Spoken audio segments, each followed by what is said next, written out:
Joining আজকে দেখলাম joining চৈতা পঞ্চায়েতে কি বলবেন? চৈতা পঞ্চায়েতে মানুষের ঢল নেমেছে। পঞ্চায়েত উত্তর বিধানসভা আইএসএফ একটা মডেল।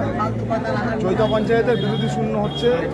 আগে তৃণমূল কংগ্রেস ছিল, এখন তৃণমূল কংগ্রেস নেই। আমরা এই কথা বলেছি তৃণমূল কংগ্রেস ছিল, হারমাত যারা ছিল তাদের বাদে চৈতা পঞ্চায়েতের সমস্ত কর্মী ভোটার যারা আছে তারা সব আইএসএফে জয়েন করছে। আইএসএফ আসছে, সবাইকে আমরা সাদর আমন্ত্রণ করে আইএসএফে আমরা ওয়েলকাম জানাচ্ছি।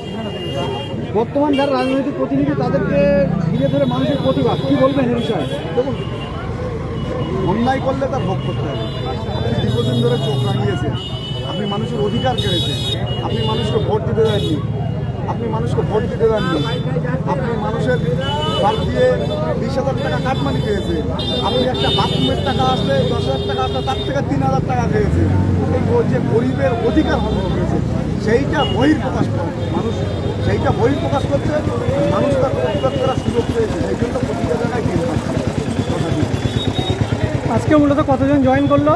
আজকে প্রায় 200 পরিবার জয়েন করলো। যেহেতু এই বুথটা, এই যে 90 নম্বর বুথে আমাদের আইএসএফ সম্মেলন ছিল, আজকে যা জয়েন এসছে সবাই তৃণমূল কংগ্রেস থেকে এসছে।